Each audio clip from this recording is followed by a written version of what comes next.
Hello friends, എല്ലാ ഉദ്യോഗാർത്ഥികൾക്കും competitive ക്രാക്കറിന്റെ മറ്റൊരു ക്ലാസ്സിലേക്ക് സ്വാഗതം. എൻ്റെ പേര് രാഹിൽ RS.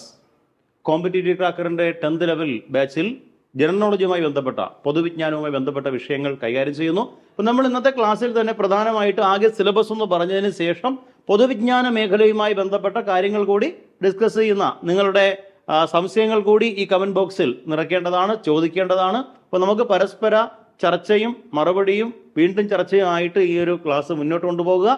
നിങ്ങളുടെ കമൻറ്റിനുള്ള മറുപടികൾ കൃത്യമായി കമൻറ്റ് ബോക്സിൽ ലഭിക്കുന്നുണ്ടാകും. അപ്പോൾ നമുക്ക് ഈ ഭാഗത്തേക്കൊന്ന് കടക്കാം. നമ്മുടെ ഈ 10th ലെവൽ പരീക്ഷയ്ക്ക് ഇനി ഇങ്ങനെ പഠിച്ചു നോക്കൂ, എങ്ങനെയാണെന്നായിരിക്കും നിങ്ങളുടെ ചോദ്യം അല്ലേ?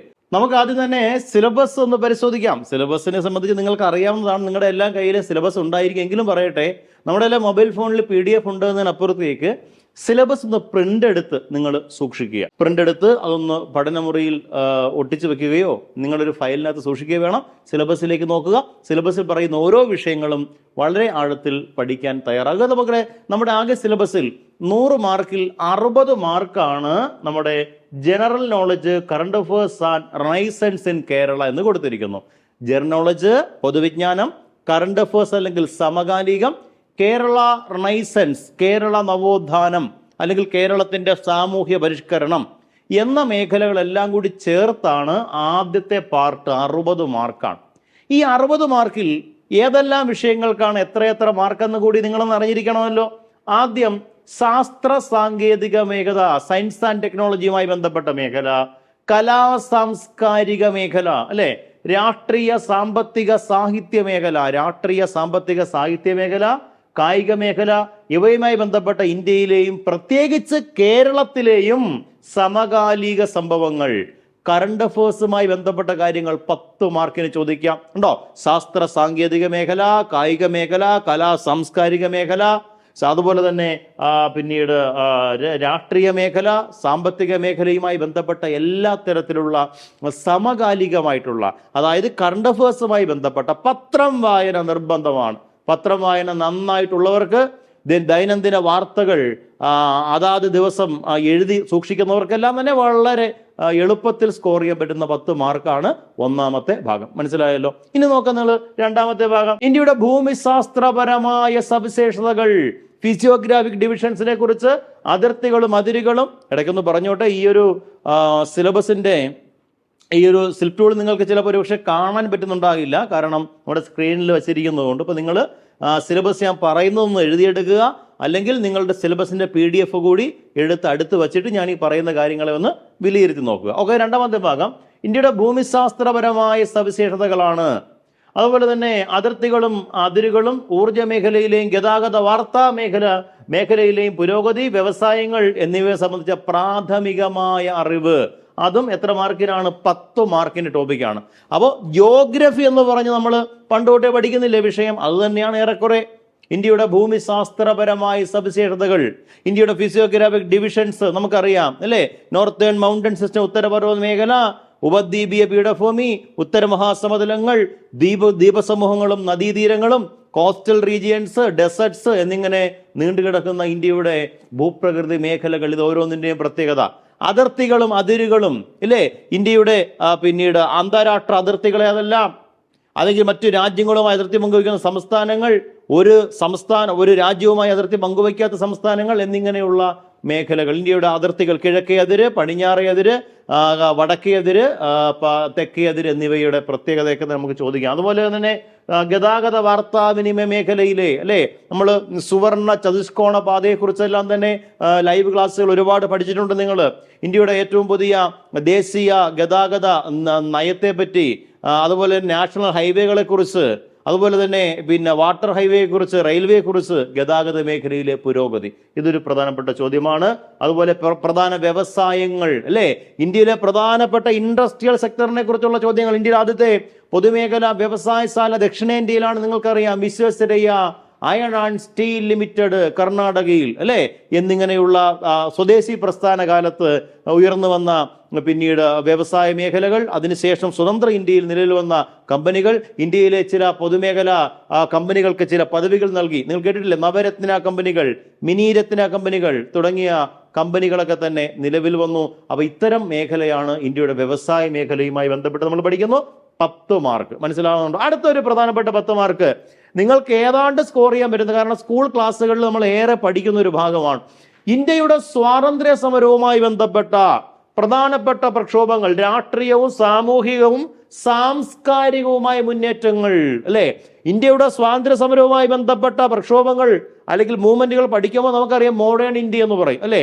1857 ഇന്ത്യയുടെ the very first war of Indian independence, ഇന്ത്യയുടെ മഹത്തായ ഒന്നാം സ്വാതന്ത്ര്യ സമരം മുതൽ ഇങ്ങോട്ട് ഇന്ത്യൻ ഇൻഡിപെൻഡൻസ് ആക്ട് 47 വരെയുള്ള രാഷ്ട്രീയ, സാമൂഹിക, സാമ്പത്തിക, സാംസ്കാരിക ചരിത്രം അല്ലെ നമ്മൾ അങ്ങോട്ട് പോവുകയാണ്. അതുപോലെ തന്നെ ഇന്ത്യയുടെ ദേശീയ പ്രസ്ഥാനങ്ങൾ, സ്വാതന്ത്ര്യാനന്തര ഇന്ത്യ നേരിട്ട വെല്ലുവിളികൾ. ഇന്ത്യയുടെ ദേശീയ പ്രസ്ഥാനങ്ങൾ എന്ന് പറയുമ്പോൾ INC മുതൽ, സ്വരാജ് പാർട്ടി മുതൽ, സുഭാഷ് ചന്ദ്രബോസ് രൂപീകരിച്ച സംഘടന മുതൽ ഇങ്ങോട്ട് ദേശീയ പ്രസ്ഥാനവും ബന്ധപ്പെട്ട സ്വദേശി പ്രസ്ഥാനം മുതൽ ഇങ്ങോട്ട് വന്ന ഒട്ടനവധി പ്രസ്ഥാനങ്ങൾ, സിവിൽ ആജ്ഞാലംഘന പ്രസ്ഥാനം, നിസ്സഹകരണ പ്രസ്ഥാനം പോലെയുള്ള ദേശീയ സ്വാതന്ത്ര്യ സമരവുമായി ബന്ധപ്പെട്ട പ്രസ്ഥാനങ്ങൾ, ദേശീയ പ്രസ്ഥാനങ്ങൾ, ഈ ഒരു പ്രധാനപ്പെട്ട ടോപ്പിക്. ഇത്രയും ടോപ്പിക്കും കൂടെയാണ് പിന്നീട് 10 മാർക്ക്. ഇനി ഒരു കാര്യം കൂടി പറഞ്ഞില്ല, സ്വാതന്ത്ര്യാനന്തര ഇന്ത്യ നേരിട്ട വെല്ലുവിളികൾ. അടുത്ത കാലത്ത് ട്രെൻഡിങ് ആയിട്ട് പല ചോദ്യപേപ്പറുകളിലും നിങ്ങൾ കണ്ടൊരു ഭാഗമാണ് അല്ലേ. സ്വാതന്ത്ര്യാനന്തര ഇന്ത്യ ഒരുപാട് വെല്ലുവിളികൾ നേരിട്ടില്ലേ? എന്തൊക്കെയാണ് വെല്ലുവിളികൾ? ചുരുക്കി പറഞ്ഞാൽ ഫ്ലോ ഓഫ് റെഫ്യൂജീസ് എന്ന് പറഞ്ഞാൽ അഭയാർത്ഥി പ്രവാഹം. ലക്ഷക്കണക്കിന് ആളുകളാണ് തീവണ്ടിയിലും നടന്നും കഴുതപ്പുറത്തും ഒക്കെ ആയിട്ട് ഇന്ത്യയിലേക്ക് ഒഴുകി വന്നത്. ഇതൊരു വലിയ പ്രശ്നമായിരുന്നു. പിന്നെയോ communal riots, bloody communal riots, രക്തരൂക്ഷിതമായ വർഗീയ കലാപങ്ങൾ. പിന്നെയോ നാട്ടുരാജ്യങ്ങളുടെ സംയോജനം ഒരു വെല്ലുവിളിയായിരുന്നു അല്ലേ. ഇന്ത്യയിൽ ആദ്യമായി ജനാധിപത്യ രീതിയിൽ പൊതു തിരഞ്ഞെടുപ്പ് നടത്തിയിട്ടില്ല, അത് നടത്തി ജനാധിപത്യ ഗവൺമെന്റ് സ്ഥാപിക്കണം. ഈ വെല്ലുവിളികളെല്ലാം നേരിടാൻ കഴിയാതെ ഇന്ത്യ നന്നേ വിഷമിച്ചു. ആ കഥയാണ് ഇവിടെ പറയേണ്ടത്, പഠിക്കേണ്ടത്. അപ്പൊ 10 മാർക്ക് ഉണ്ടോ? അപ്പൊ ഇന്ത്യയുടെ ദേശീയ സ്വാതന്ത്ര്യ സമരവുമായി ബന്ധപ്പെട്ട പ്രക്ഷോഭങ്ങൾ, സംഘടനകൾ, വ്യക്തികൾ, പ്രസ്ഥാനങ്ങൾ, സ്വാതന്ത്ര്യാനന്തര ഇന്ത്യ. 10 മാർക്കാണ്. എളുപ്പം അടിക്കാൻ പറ്റുന്ന 10 മാർക്കാണ്. 10th പ്രിലിമാണ്. അടുത്തത് നോക്കുക, ഒരു പൗരന്റെ അവകാശങ്ങളും കടമകളും. അതുപോലെ തന്നെ ഇന്ത്യയുടെ ദേശീയ ചിഹ്നങ്ങൾ, ദേശീയ പതാക, ദേശീയ ഗീതം, ദേശീയ ഗാനം തുടങ്ങിയ അടിസ്ഥാന വിവരങ്ങളും മനുഷ്യാവകാശ കമ്മീഷൻ, വിവരാവകാശ കമ്മീഷൻ എന്നിവയെ സംബന്ധിച്ച അറിവും 10 മാർക്കാണ്. അതായത് ചുരുക്കി പറഞ്ഞാൽ Indian constitution, Indian polity, Indian ഭരണഘടന, ഇന്ത്യൻ രാഷ്ട്രമീമാംസ എന്നൊക്കെ പറയാം. ഇതുമായി ബന്ധപ്പെട്ടതാണ് 10 മാർക്ക്. ഒരു പൗരന്റെ അവകാശങ്ങളും കടമകളും. പൗരന്റെ അവകാശങ്ങൾ എന്ന് പറയുമ്പോൾ നമുക്കറിയാം എല്ലാ പൗരാവകാശങ്ങളുടെയും മാഗ്ന കാർട്ട, ഏത് ഫണ്ടമെന്റൽ റൈറ്റ്സ്, മൗലികാവകാശങ്ങൾ. മനുഷ്യന്റെ കടമകൾ എന്ന് പറയുമ്പോൾ ഫണ്ടമെന്റൽ ഡ്യൂട്ടീസ് വരും അതിനകത്ത്, ശരിയല്ലേ? പിന്നെയും ഉണ്ട് നമുക്കറിയാം മാർഗനിർദ്ദേശക തത്വങ്ങൾ പോലെയുള്ള നിരവധി പിന്നീട് മാർഗനിർദ്ദേശങ്ങൾ അല്ലെങ്കിൽ ഡയറക്ഷൻസ് ഇന്ത്യൻ ഭരണഘടനയിലുണ്ട്. ഓരോ പൗരന്റെയും അവകാശങ്ങളും കടമകളും പൗരൻ പാലിക്കേണ്ട കർത്തവ്യങ്ങളെയും പറ്റിയെല്ലാം ഒരു 10 മാർക്കിന്റെ ടോപ്പിക്കാണ്. അതുപോലെ തന്നെ ചോദിക്കുന്ന പ്രധാനപ്പെട്ട ഒരു ഭാഗമാണ് ഇന്ത്യയുടെ ദേശീയ ഗാനം, ദേശീയ ഗീതം അല്ലേ. അതുപോലെ തന്നെ ഇന്ത്യയുടെ ദേശീയതയുമായി ബന്ധപ്പെട്ട ചിഹ്നങ്ങൾ, അടയാളങ്ങൾ. ദേശീയ ഗാനം ഏതാണ്? നമ്മുടെ ജൻഗൺമൻ, ജനഗണമന. ഏതു ഭാഷയിലാണ്? ബംഗാളി ഭാഷയിലാണ്. ആരാണ് ജൻഗൺമൻ എഴുതിയത്? നമുക്കറിയാം, രവീന്ദ്രനാഥ് ടാഗോർ ആണ്. ബംഗ്ലാദേശിന്റെ ദേശീയ ഗാനമായ അമർ സോന ബാംഗ്ല എഴുതിയതും അദ്ദേഹം തന്നെ.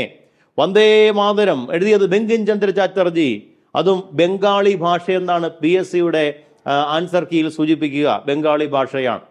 അതുപോലെ തന്നെ ദണ്ഡി മാർച്ചന്റെ പടയണി ഗാനം. ഏതാണ് ദണ്ഡി മാർച്ചന്റെ പടയണി ഗാനം? രഘുപതി രാഘവ് രാജാറാം. രഘുപതി രാഘവ് രാജാറാം എഴുതിയത് ആരാണ് എന്ന് ചോദിക്കുമ്പോൾ ലക്ഷ്മണാചാര്യ. കേട്ട് കാണും. രഘുപതി രാഘവ് രാജാറാം ചിട്ടപ്പെടുത്തിയതാര് എന്ന് ചോദിക്കുമ്പോൾ വിഷ്ണു ദിഗംബർ പുലിസ്കർ എന്നാണ്. വിഷ്ണു ദിഗംബർ പുലിസ്കർ. ഗാന്ധിജിക്ക് ഏറ്റവും പ്രിയപ്പെട്ട പ്രാർത്ഥനാ ഗീതം എന്നറിയപ്പെടുന്നത് ഏതാണ് ചോദിച്ചാൽ വൈഷ്ണവജനതോ. കേട്ടിട്ടില്ലേ? ആരാണ് ഈ വൈഷ്ണവജനതോ എന്ന ഗാനം എഴുതിയത് എന്ന് ചോദിക്കുമ്പോൾ ഭഗത് നരസിംഹമേത്ത എന്നാണ് ശരി ഉത്തരം. അപ്പൊ ഇന്ത്യയുടെ ദേശീയ ഗാനം, ദേശീയ ഗീതം. പിന്നെയോ ദേശീയ പതാക. നമുക്കറിയാം ഇന്ത്യയുടെ ദേശീയ പതാക, ത്രിവർണ പതാക ആദ്യമായി രവി നദിക്കരയിൽ ഉയർത്തിയത് ജവഹർലാൽ നെഹ്റു ആണെന്നെല്ലാം നിങ്ങൾ കേട്ട് കാണും, ലാഹോർ സമ്മേളനവുമായി ബന്ധപ്പെട്ടൊക്കെ തന്നെ. ഇന്ത്യയുടെ ദേശീയ പതാക ത്രിവർണ്ണ പതാകയിൽ ആദ്യം അശോക ചക്രത്തിന് പകരമായി ഉണ്ടായിരുന്നത് എന്ത് എന്ന് ചോദിച്ചിട്ടുണ്ട്. എന്താണ്? ചർക്കയാണ്. ചർക്ക എന്തിന്റെ ചിഹ്നമാണ്? ഇന്ത്യയുടെ സ്വയം പര്യാപ്തതയുടെ, സെൽഫ് റിലയൻസ്, സ്വയം പര്യാപ്തതയെ സൂചിപ്പിക്കുന്ന ചിഹ്നമാണ് ചർക്ക. നിങ്ങളൊരു ചിത്രം കണ്ടിട്ടില്ലേ? ഗാന്ധിജി നൂൽ നൂൽക്കുന്ന ചിത്രം. എവിടെ? ചർക്കയിൽ നൂൽ നൂൽക്കുന്ന ഗാന്ധിജിയുടെ വിഖ്യാതമായ ചിത്രം. ഗാന്ധിജിയുടെ വിഖ്യാതമായ ചിത്രം പകർത്തിയ ആ ഫോട്ടോഗ്രാഫർ, ചർക്കയിൽ നൂൽ നൂൽക്കുന്ന ചിത്രം പകർത്തിയ ഫോട്ടോഗ്രാഫറിന്റെ പേര് മാർഗരറ്റ് ബുർക്കവൈറ്റ് എന്നാണ്. മാർഗരറ്റ് ബുർക്കവൈറ്റ് ഉണ്ടോ? അപ്പൊ ഇന്ത്യയുടെ ദേശീയ ഗാനം, ദേശീയ പതാക രൂപകൽപ്പന ചെയ്തത് പിംഗലി വെങ്കയ്യയാണ്. എന്നാൽ ഇന്ന് കാണുന്ന രൂപത്തിൽ ഇന്ത്യയുടെ ദേശീയ പതാക രൂപകൽപ്പന ചെയ്തത് ആര് എന്ന് ചോദിക്കുമ്പോൾ അതാരാണ് ഇന്ന് കാണുന്ന രൂപത്തിൽ ഇന്ത്യയുടെ ദേശീയ പതാക രൂപകൽപ്പന ചെയ്തത്? ഉത്തരം സുരയ്യ തിയാബ്ജി. സുരയ്യ തിയാബ്ജി. കുങ്കുമം എന്തിനെ സൂചിപ്പിക്കുന്നു? ധീരത, ത്യാഗസന്നദ്ധത. വെള്ള സത്യം, സമാധാനം. പച്ച സമ്പൽ സമൃദ്ധി, സംസ്കാരം എന്നിവയെ സൂചിപ്പിക്കുന്നു. അശോക ചക്രം രാഷ്ട്ര പുരോഗതിയെ സൂചിപ്പിക്കുന്നു. അശോക ചക്രത്തിന്റെ നിറം ഓർത്തിരിക്കുക, നാവിക നീല. അശോക ചക്രത്തിന്റെ ആരക്കാലുകളുടെ എണ്ണം 24.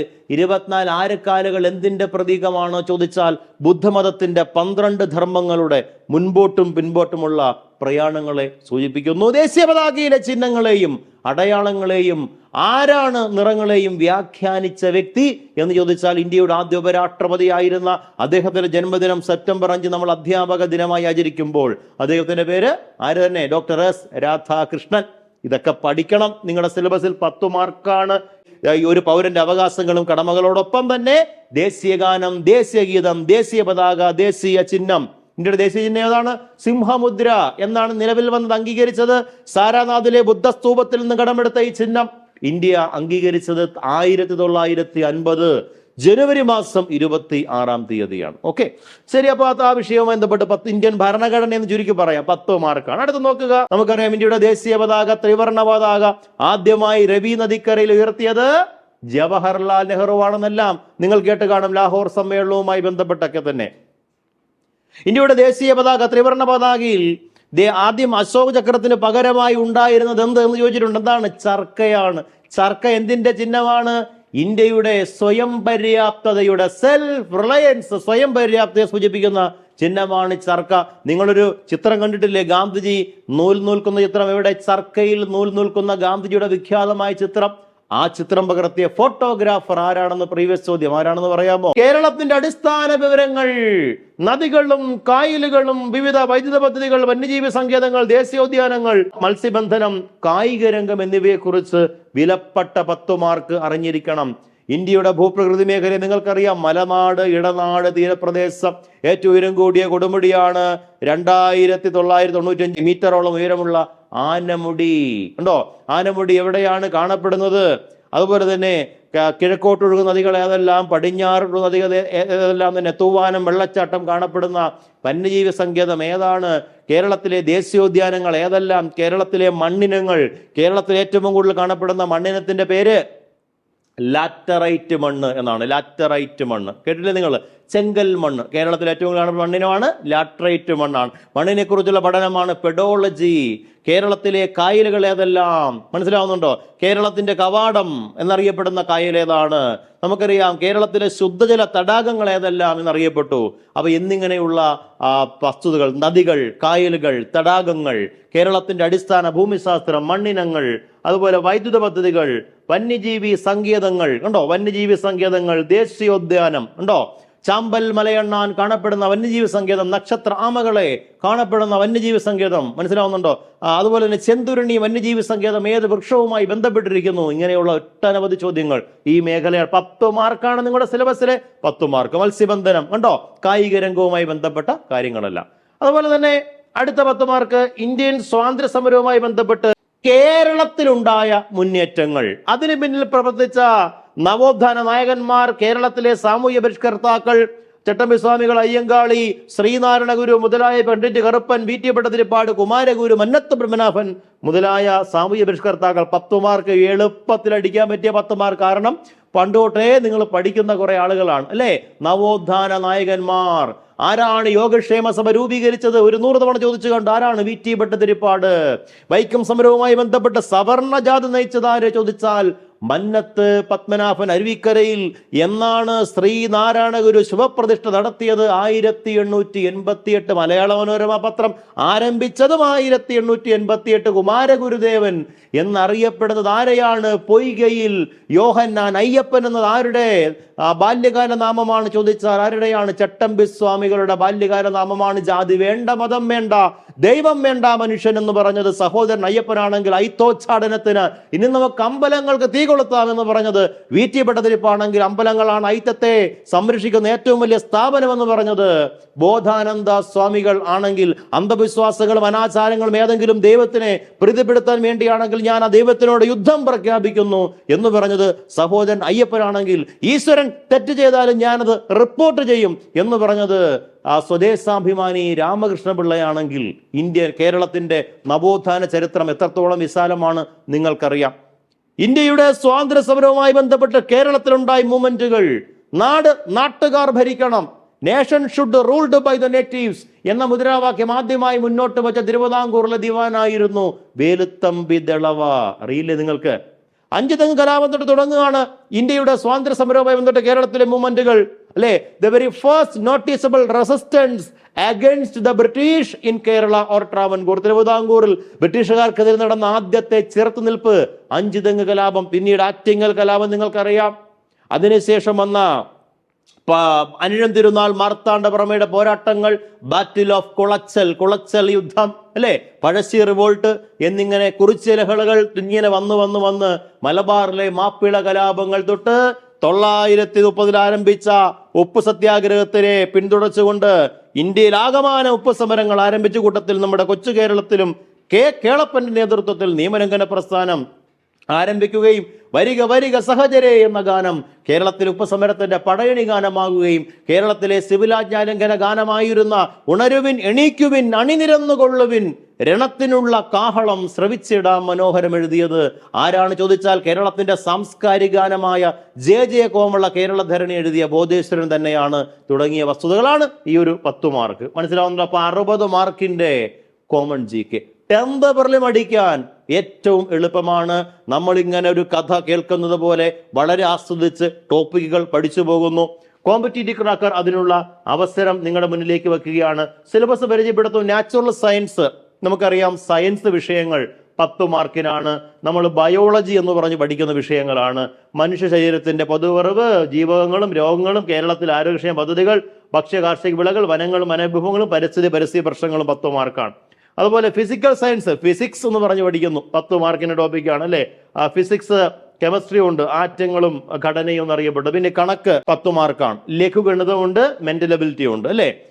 10 10 20 മാർക്ക്, അങ്ങനെ ആകെ 100 മാർക്കിന്റെ ടോപ്പിക്കാണ്. അപ്പോൾ ടീം കോമ്പറ്റീറ്റീവ് ക്രാക്കർ നിങ്ങളുടെ മുന്നിലേക്ക് 10th പ്രിലിം ക്രാക്ക് ചെയ്യാൻ വളരെ പെട്ടെന്ന് നമ്മൾ ഇന്ന് കേട്ടതുപോലെയുള്ള വളരെ എളുപ്പ മാർഗത്തിലൂടെ, ഷോർട്ട് കട്ടുകളിലൂടെയൊക്കെ തന്നെ നിങ്ങളുടെ പഠനം അനായാസകരമാക്കാൻ ഒരു കോഴ്സ് മുന്നോട്ട് വയ്ക്കുന്നു. ഈ മാസം 18-ാം തീയതി, നവംബർ മാസം 18-ന് ആരംഭിക്കുന്ന ഈ ഒരു കോഴ്സിലേക്ക് 45 ദിവസം നീണ്ടു നിൽക്കുന്ന ഒരു ഗംഭീരമായ വിത്ത് ടൈം ടേബിളോട് കൂടിയ ഓൺലൈൻ കോഴ്സുകളോട് കൂടിയ ഒരു കോഴ്സ് ആരംഭിക്കുന്നു.